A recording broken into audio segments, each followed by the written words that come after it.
नमस्कार दोस्तों, मैं advocate Vishnudhari Singh Vishnudhari Singh legal channel में आप सभी दर्शकों का स्वागत करता हूं। दोस्तों, जैसा कि आप जानते हैं आज रविवार है और प्रत्येक रविवार को मेरा क्वेश्चन आंसर सीरीज होता है। दोस्तों, आपके द्वारा मेरे वीडियो में किए गए चुनिंदा प्रश्नों का उत्तर मैं इस वीडियो के माध्यम से आपको देने जा रहा हूँ। दोस्तों, अधिकांश प्रश्न का उत्तर तो मैं वीडियो में ही दे देता हूँ, लेकिन काफ़ी जो इम्पोर्टेंट प्रश्न होते हैं दोस्तों, उसी का उत्तर मैं वीडियो के माध्यम से देता हूँ। पहला प्रश्न है लक्ष्मेश मंडल का। इन्होंने कहा कि मेरे पिताजी 3 भाई हैं, तीनों भाई के नाम पर ज़मीन है। दोस्तों, मेरे पिताजी के 4 बेटे हैं।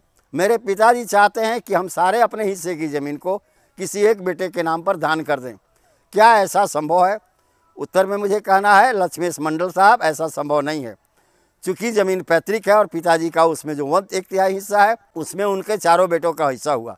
अगर पिताजी किसी एक बेटे को उस ज़मीन को दान दे देते हैं, ऐसी परिस्थिति में उनके द्वारा किया गया दान पत्र कैंसिल कर दिया जाएगा, क्योंकि शामिलात संपत्ति या पैतृक संपत्ति का दान नहीं किया जा सकता। इसके लिए सेल्फ एक्वायर प्रॉपर्टी या अपनी खुद के हिस्से की संपत्ति होनी चाहिए।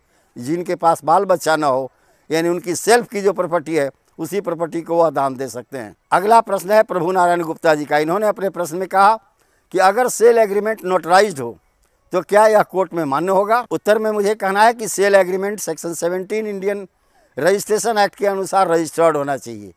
लेकिन अगर आप सेल एग्रीमेंट को नोटराइज भी करा लिए हैं तो मान्य तो होगा, लेकिन न्यायालय में जाने के बाद गवाहों के माध्यम से अपने सेल एग्रीमेंट को प्रूव करना होगा। अगर वहाँ पर आप गवाहों के माध्यम से सेल एग्रीमेंट को प्रूव नहीं कर सके, वैसी परिस्थिति में आपका सेल एग्रीमेंट को न्यायालय मान्यता नहीं देगी। अगला प्रश्न है शिवम पांडे का। इन्होंने अपने प्रश्न में कहा कि क्या सेल डीड दाखिल खारिज होने के बाद मिलता है? नहीं पांडे जी, सेल डीड जिस दिन आपने रजिस्ट्री एग्जीक्यूट कराई उसके 3 से 4 दिन के अंदर मिल जाएगा और उसके बाद आप उसी रजिस्ट्री के आधार पर दाखिल खारिज करवा सकते हैं। अगला प्रश्न है शिवम जी का। इन्होंने अपने प्रश्न में कहा एक व्यक्ति ने 7 साल पहले 2 कट्ठा ज़मीन एक प्लॉट में खरीदा। उसी प्लॉट में आज से 35 साल पहले 1.5 कट्ठा ज़मीन एक तीसरे व्यक्ति ने खरीद लिया था।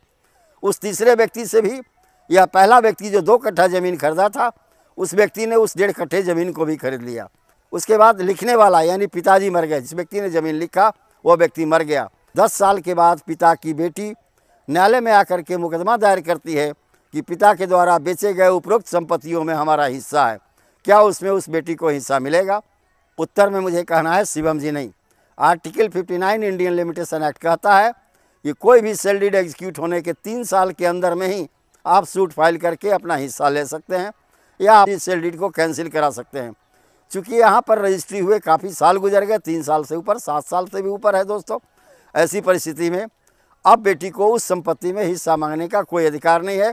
अगर उसने प्लेंट फाइल किया, उसके प्लेंट को इंडियन लिमिटेशन एक्ट के आर्टिकल 59 के अनुसार खारिज कर दिया जाएगा। अगला प्रश्न है ड्रीम यूटू साहब का। इन्होंने अपने प्रश्न में कहा कि बदलैन वाले ज़मीन पर भी क्या हमें पूर्व क्रय का अधिकार है?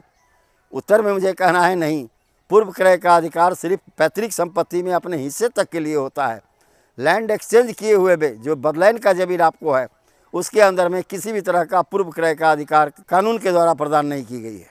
अगला प्रश्न है जितेंद्र कुमार का। इन्होंने अपने प्रश्न में कहा कि एक दादा अपना कर्जा चुकाने के लिए अपने पैतृक संपत्ति को अपने एक नाबालिग पोते के नाम पर रजिस्ट्री कर दिया, क्या यह जायज़ है? उत्तर में मुझे कहना है जितेंद्र साहू जी, नहीं। चूँकि उस नाबालिग पोते के पास सेल्फ इनकम का कोई भी जरिया नहीं है, वह नाबालिग है, नाबालिग कमा नहीं सकता। ऐसी परिस्थिति में वह ज़मीन खरीद नहीं सकता, तो दादा उसको बेच करके पैसा कहाँ से लेंगे? चूँकि दादाजी को कर्ज चुकाना है, वहाँ पैसा चाहिए। ऐसी परिस्थिति में दादाजी अगर अपने पोते के नाम पर कोई भी रजिस्ट्री कर देते हैं, सेल डीड कर देते हैं, उस सेल डीड को न्यायालय के द्वारा कैंसिल कर दिया जाएगा। अगला प्रश्न है राजेंद्र रावत जी का। इन्होंने अपने प्रश्न में कहा कि मेरी पत्नी को उसके पैतृक संपत्ति में हिस्सा नहीं मिला, मैं इसके लिए क्या करूं? उत्तर में मुझे कहना है राजेंद्र रावत जी, आप अपने पत्नी को सिविल कोर्ट में ले जाएं, उनके पिता पर या उनके भाई पर टाइटल पार्टीशन का मुकदमा फाइल करें और उस मुकदमा के अंदर यह साबित करें कि पिताजी की पैतृक संपत्ति इतनी है और उनकी मैं इतनी बेटी हूँ, मेरा इतना शेयर हुआ। निश्चित तौर पर न्यायाधीश महोदय मुकदमा के ट्रायल करने के बाद अगर आप उनके बेटी हुए, वो आपका हिस्सा निकाल कर अलग कर दिया जाएगा। इस प्रकार आपके पत्नी को अपने पैतृक संपत्ति में हिस्सा प्राप्त हो जाएगा। तो धन्यवाद दोस्तों, यहीं पर मेरा वीडियो संपन्न हुआ। अगर यह मेरा वीडियो आपको पसंद आया तो आप इसे लाइक करें, सब्सक्राइब करें, अपने साथियों से शेयर करें। धन्यवाद।